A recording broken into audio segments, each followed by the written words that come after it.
अस्सलाम वालेकुम। Gas chromatography की रिसर्च कर रहे थे और जो चीज़ डिस्कस करनी है काफ़ी ज़्यादा इंपॉर्टेंट है, यह है इंस्ट्रूमेंटेशन। गैस क्रोमेटोग्राफी के इंस्ट्रूमेंट में कौन कौन से कंपोनेंट्स हैं और आज एक कंपोनेंट के खुसूसन एक्सप्लेनेशन करेंगे, वो है कैरियर गैस। सही, अगर इंस्ट्रूमेंट की बात की जाए तो ये हमारे पास इंस्ट्रूमेंटेशन बनी हुई है, पूरी पूरी डायग्राम बनी हुई है। अगर ये आपको समझ आ जाती है तो बारी बारी हर एक चीज़ की एक्सप्लेनेशन करेंगे। सबसे पहले हमारे पास होती है कैरियर गैस, जिसको हम मोबाइल फेस भी कह सकते हैं। अब कैरियर गैस के बाद यहाँ से सिलेंडर रखा होता है, सिलेंडर के अंदर से गैस निकलती है। गैस निकलने के बाद नेक्स्ट हमारे पास जो चीज़ आ जाती है वो है प्रेशर रेगुलेटर। प्रेशर रेगुलेटर का मेन फंक्शन ये होता है कि पीछे से जो गैस आ रही है उसके प्रेशर को मेंटेन रखता है। आपको कितना प्रेशर चाहिए, कितने PSI प्रेशर चाहिए, तो वो प्रेशर को मेंटेन रखने के लिए हमने यहाँ पे प्रेशर रेगुलेटर लगाया होता है। इसके बाद हमारे पास नेक्स्ट चीज़ आ जाती है कॉलम। आपका प्रेशर रेगुलेटर डायरेक्ट कॉलम के अंदर गैस को भेज देगा। अब कॉलम में जाने से पहले पहले आपका लगा होता है सैंपल इंजेक्शन। यहां से आपने जो भी सैंपल है, मिक्सचर वगैरह कंपोनेंट्स जिसको आप सेपरेट करना चाहते हैं, उस मिक्सचर कंपोनेंट्स को आपने यहां से इंट्रोड्यूस करवाना है कॉलम के अंदर। सही है। और कॉलम आपका पड़ा होगा ओवन के अंदर, और ओवन का टेम्परेचर हम इस तरीके से एडजस्ट कर रहे होते हैं, आपके जो मिक्सचर के कंपोनेंट्स होंगे उनका जो बॉइलिंग पॉइंट है उनसे कोई 20 या 50 degree centigrade boiling point above ही रखते हैं, ताकि वो सारे के सारे वेपर में तब्दील हो जाए। सही है। इसके बाद आपका सैंपल इसके अंदर इंट्रोड्यूस करवा देना है। यहाँ से आपकी गैस फ्लो करेगी, फ्लो करने के बाद नेक्स्ट सेपरेट होकर बाहर आ जाएगी, और यहाँ से हम डिटेक्टर की मदद से इसको डिटेक्ट कर लेंगे। जो मुख्तलिफ कंपोनेंट्स होंगे उनकी क्वालिटेटिव और क्वान्टिटेटिव एनालिसिस कर लेंगे। तो ये था जी हमारे पास तरीकाकार कि आपके इंस्ट्रूमेंट किन किन चीज़ों पे बेस कर रहा है। तो सबसे पहली बात, हमारे पास इंस्ट्रूमेंट के अंदर कौन कौन से कंपोनेंट हैं, कंपोनेंट के नेम आने चाहिए। सही है। तो यहाँ पे अगर देखा जाए, द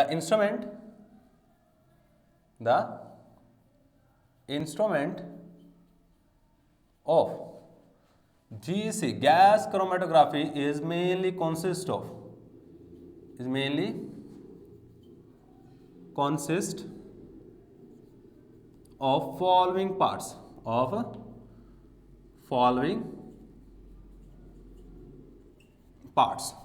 ये चंद एक पार्ट्स हैं जिसके ऊपर आपका इंस्ट्रूमेंटेशन मुश्तमिल है। सबसे पहले जो चीज़ आ जाती है वो है कैरियर गैस। सबसे पहला कंपोनेंट कौन सा है हमारे पास, वो है कैरियर गैस। सेकंड नंबर पर जो चीज़ हमारे पास मौजूद है वो है प्रेशर रेगुलेटर।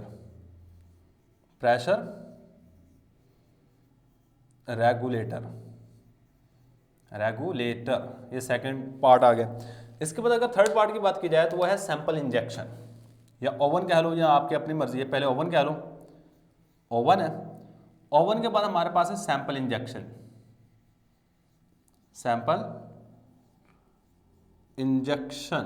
आप यहां से सैंपल को इंजेक्ट करोगे। इसके बाद नेक्स्ट हमारे पास पार्ट आ रहा है वो है कॉलम, जो मोस्ट इंपॉर्टेंट है। कॉलम के बाद हमारे पास डिटेक्टर होगा। अब डिटेक्टर जो यहाँ पे हम खुसूसन डिस्कस करेंगे वो मैस स्पेक्ट्रोमीटर होगा, खुसूसन जिसको अमूमन हम इस्तेमाल कर देते हैं। और मैस स्पेक्ट्रोमीटर सबसे बेस्ट डिटेक्टर है आपके क्वालिटेटिव एनालिसिस के लिए और क्वांटिटेटिव एनालिसिस के लिए भी। और लास्ट में हमारे पास एक रीड आउट डिवाइस होती है, जहाँ से आप रिजल्ट वगैरह रीड कर रहे होते हो। Read out device. अब इसके देख लीजिए कितने हमारे पास कंपोनेंट्स हैं।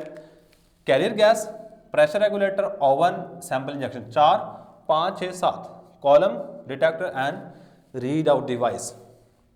ये इसके कंपोनेंट्स हैं इसके इंस्ट्रूमेंटेशन के।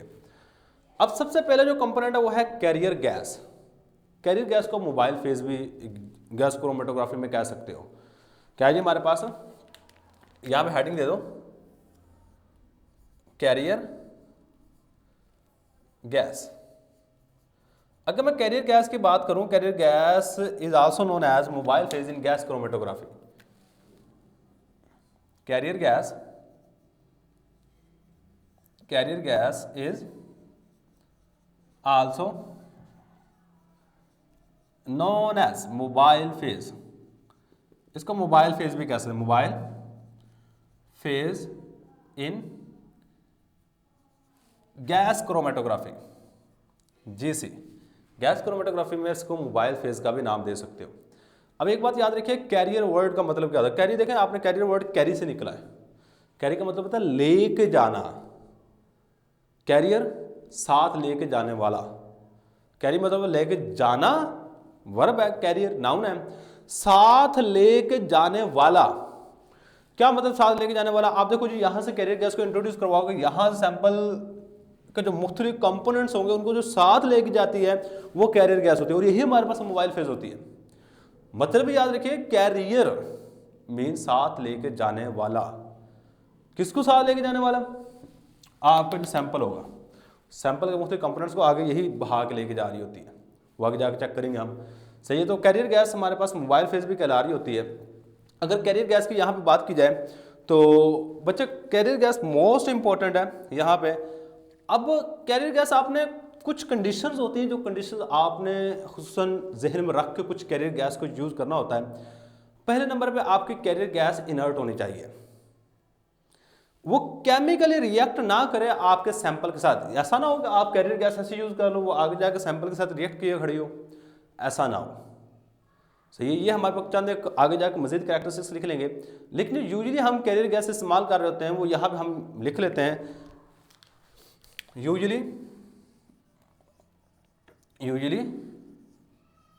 Used carrier gas. Carrier gas अमूमन कौन कौन सी कैरियर गैस यहाँ पे इस्तेमाल कर रहे होते हैं? सही, इनके नाम आपने याद रख लेने। नाम काफ़ी ज़्यादा इंपॉर्टेंट है, helium, argon, nitrogen, hydrogen. Helium, argon, nitrogen and hydrogen. और कुछ बुक्स में कार्बन डाइऑक्साइड गैस भी लिखा हुआ है, कुछ बुक्स में कार्बन डाइऑक्साइड गैस भी लिखा हुआ है, लेकिन मैं यहाँ पर लिखूंगा अमूमन हम कार्बन डाइऑक्साइड गैस को इस्तेमाल नहीं कर रहे होते अमूमन। अब यहाँ पर अगर बात की जाए helium, argon, nitrogen and hydrogen, इसमें जो सबसे मोस्ट एक्सेप्टेड गैस है वो आपकी हीलियम है। अब ये जो नाइट्रोजन और हाइड्रोजन है ना, हाइड्रोजन थोड़ी सी एक्सपेंसिव होती है, पहले नंबर पर याद रखिएगा, और ये कंबस्टिबल होती है, इसको आग लग जाती है। आप देखो यहाँ पे ओवन यूज़ कर रहे हो, ओवन में आप टेम्परेचर हाई रखते हो, अब वहाँ पे गैस को अंदर लेके जाओ और वहाँ पे आग लग जाए गैस को, तो ये तो बात सही नहीं है ना। और याद रखिए हाइड्रोजन जो है ये कंबस्टिबल गैस है, ये क्या हमारे पास कंबस्टिबल गैस है, इसको आसानी से आग लग जाती है, इसलिए हम हाइड्रोजन को यहाँ पे यूज़ नहीं कर सकते। तो पहले नंबर पर याद रखिएगा जो हाइड्रोजन गैस है इसकी अगर लो डेंसिटी है, बेटर थर्मल कंडक्टिविटी है, ये चंद बातें यहाँ पे लिखूंगा। Hydrogen has low density and better thermal conductivity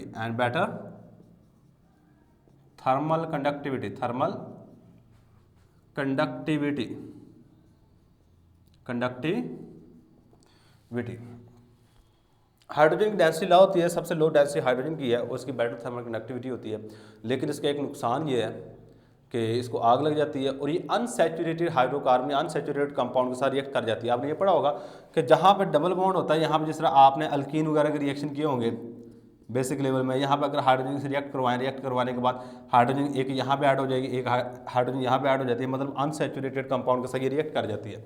इसके दो नुकसान हैं। The hydrogen gas is inflammable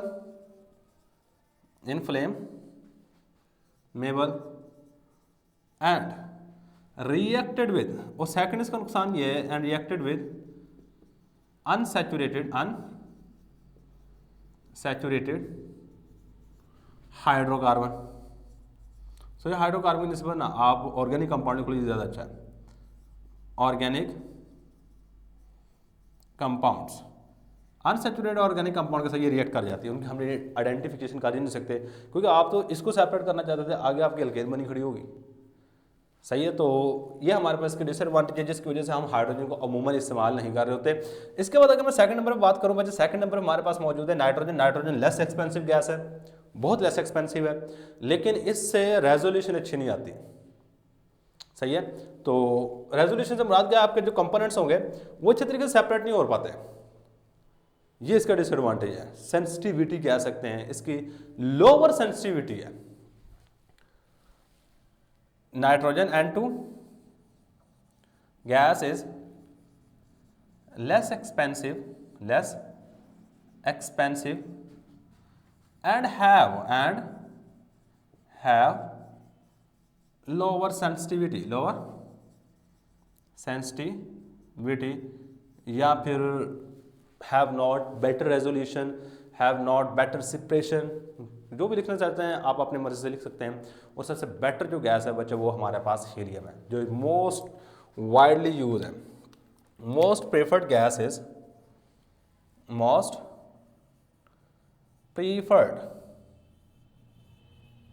preferred gas is helium. खुसूसन हम हीलियम को अमूमन इस्तेमाल कर रहे होते हैं। तो ये था कि हमारे पास कैरियर गैस कौन कौन से इस्तेमाल करते हैं, किसका क्या एडवांटेज है, किसका क्या डिसएडवांटेज है, अमूमन कौन सी गैस इस्तेमाल कर रहे होते हैं, ये चीज़ आपने याद रखनी है। कैरियर गैस है क्या। अब ने इसके बाद आपके कैरियर गैस के कुछ ना कुछ करैक्टरिस्टिक्स होने चाहिए अगर आप यहाँ पर यूज़ करना चाहते हैं। मोस्ट पहली अगर चीज़ बात करूँ, कैरियर गैस आपकी 99.999% प्योर होनी चाहिए। सही चाहते हैं करैक्टरिस्टिक्स यहाँ पर लिख देता हूँ आपके करैक्टरिस्टिक्स। अगर मैं करैक्टरिस्टिक्स की बात करूं बच्चे यहां पे, तो सबसे पहली चीज the carrier gas should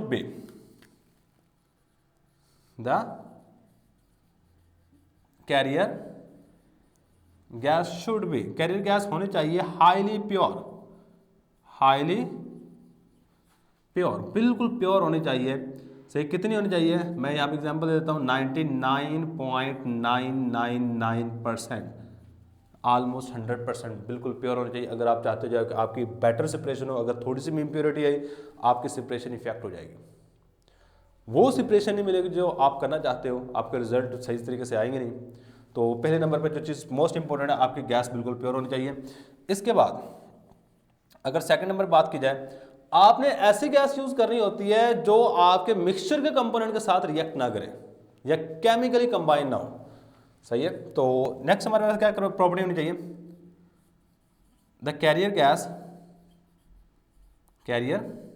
gas should not react chemically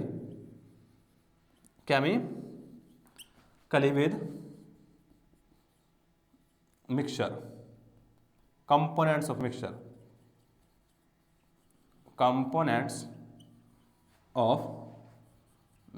जो आपके मिक्सचर के कंपोनेंट है, जिस तरह ये वाली हाइड्रोजन गैस रिएक्ट कर रही थी अनसैचुरेटेड हाइड्रोकार्बन के साथ, इस तरह की आप गैस हर किसी यूज़ नहीं कर सकोगे।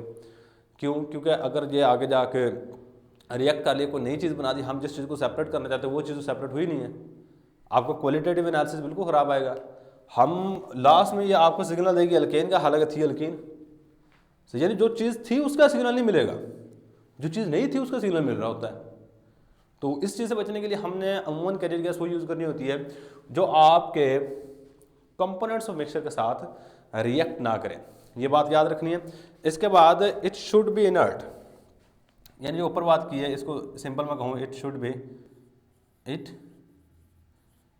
B inert.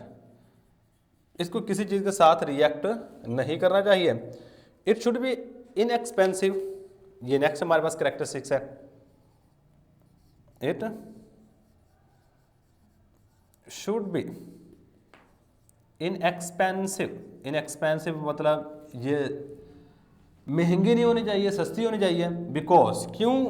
Because it is used in large quantity, क्योंकि ये बहुत बड़ी मिकदार में यहाँ पे इस्तेमाल हो रही थी, इसलिए हमारे पास इनएक्सपेंसिव होनी चाहिए। ये हमारे पास काफ़ी ज़्यादा इंपॉर्टेंट कैरेक्टरिस्टिक्स है बच्चे। इसके बाद जो भी गैस यूज़ करो वो हाईली प्योर, ऊपर मैंने बात कर दी है, ये वाली चीज़ हाईली प्योर होनी चाहिए।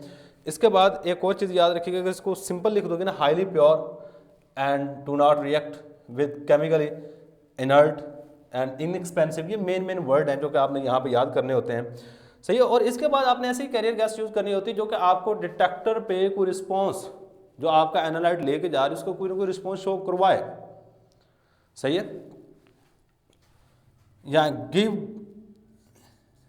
Give better response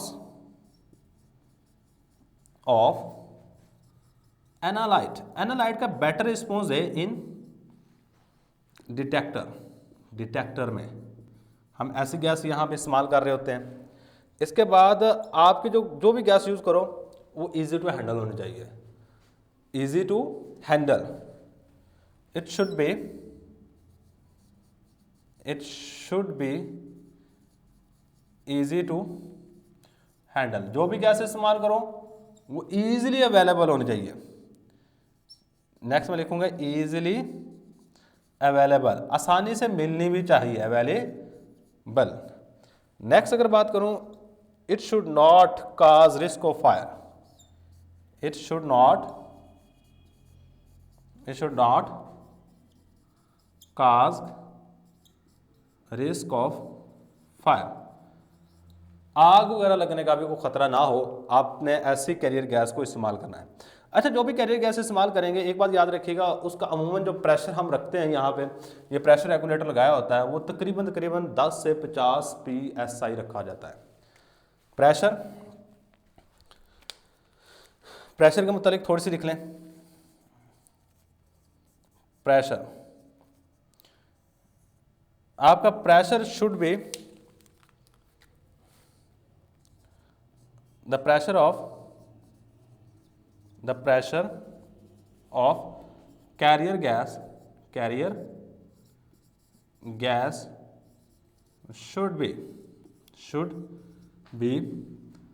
10 to 50 psi, 10 to 50 psi इतना प्रेशर आप रखें, क्योंकि आप यहाँ पे प्रेशर रेगुलेटर इस्तेमाल कर रहे हैं 10 से 50 के दरमियान प्रेशर होगा। और एक बात याद रखिएगा, जो वैल्यूज़ लिख रहा हूँ ना, ये वैल्यूज़ आपको मुख्तलिफ बुक्स में थोड़ी बहुत चेंज मिलेंगी। इसमें मैं ये नहीं कह सकता ये अथेंटिक है, ये ऐसे ही होगा, ये ऐसा होगा, नहीं। वैल्यूज़ में आपको थोड़ा बहुत चेंजिंग मिल सकती है ना कहीं पे आपको शायद 10 की बजाय यहाँ पे लिखा हो जी 15 to 55, 15 to 45 एक्सेप्टेबल है।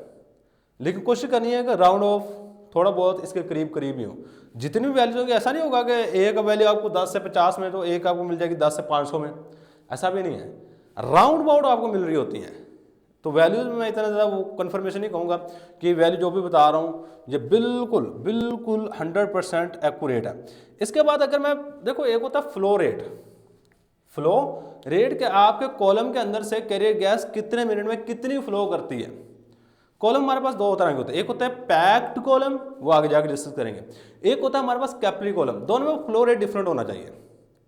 दोनों में एवरेज फ्लो रेट यहां पे मैं लिख देता हूं, सही है। फ्लो रेट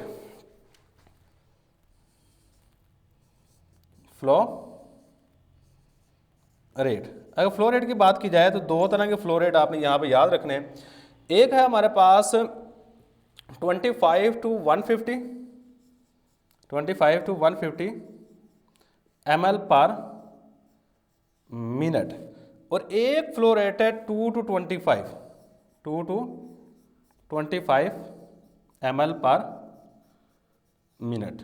और पहले वाला फ्लो रेट है पैक्ड कॉलम में,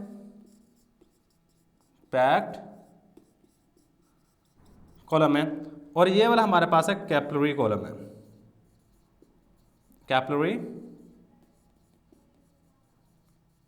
है। ये याद रखिएगा। पैक्ड कॉलम हो तो हमारे पास फ्लो रेट 25 से 150 ml गैस गुजरी जाए 1 मिनट के अंदर। अगर हमारे पास दूसरा कॉलम है कैपिलरी कॉलम है तो इसमें 2 to 25 कितना हमारे पास है 2 to 25 ml पर मिनट होनी चाहिए। सही है। अब इसमें कम क्यों है, इसमें फ्लो रेट ज़्यादा क्यों होना चाहिए, क्योंकि इन दोनों का साइज अगर देखोगे ना, पैक्ड कॉलम का साइज थोड़ा सा बड़ा होता है, ये वाला ये पैक्ड कॉलम, और कैपिलरी कॉलम का साइज थोड़ा छोटा होता है इस तरह। सही है। ऊपर वाला पैक्ड कॉलम इसमें फ्लो रेट थोड़ा सा ज़्यादा होना चाहिए, थोड़ा ज़्यादा काफ़ी ज़्यादा है। सही है। जबकि कैपिलरी कॉलम में फ्लो रेट कम रखना चाहिए। ये चांद एक चीज़ याद रखिए। वैल्यूज़ में फिर कह रहा हूँ, वैल्यूज़ कन्फर्मेशन नहीं होती कि आपको जो मैंने वैल्यूज़ लिख दी ये अथेंटिक है। आप जो मर्जी बुक निकाल के देख लो, मुख्तलिफ बुक्स में मुख्तलिफ लिखी हुई हैं तो एक्सेप्टेड है, लेकिन इसके राउंड ऑफ होंगी आपकी। हमेशा कैपिलरी कॉलम में फ्लो रेट कम ही होगा as compared to packed column, ये भी याद रखिएगा। तो ये था जी हमारे पास कैरियर गैस के बारे में हर एक चीज़ को इन्फॉर्मेशन ले ली है कि इंस्ट्रूमेंटेशन क्या है, कैरियर गैस क्या है, कैरियर गैस के तौर पे हमने कौन कौन सी गैसें इस्तेमाल कर सकते हैं, किसका क्या एडवांटेज है, किसका क्या डिसएडवांटेज है, कैरियर गैस के करैक्टरिस्टिक्स क्या होने चाहिए जो हमने गैस क्रोमेटोग्राफी में यूज़ करनी है। इसके बाद हमारे पास नेक्स्ट चीज़ आ जाती है कि फ्लो रेट कितना होना चाहिए। प्रेशर रेगुलेटर को भी साथ ही हमने डिस्कस कर लिया, प्रेशर रेगुलेटर क्योंकि फ्लो रेट को कंट्रोल कर रहा है। फ्लो रेट आपका अगर देखा जाए तो यहाँ पे जो हमने लिखा था कॉलम पैक कॉलम है और कैप्री कॉलम है, और उसके बाद प्रेशर आपका 10 to 50 PSI होना चाहिए। यही हमारे पास आज का लेक्चर। इसका स्क्रीनशॉट लाजमी ले लीजिएगा, उसको नोट भी कर लीजिएगा।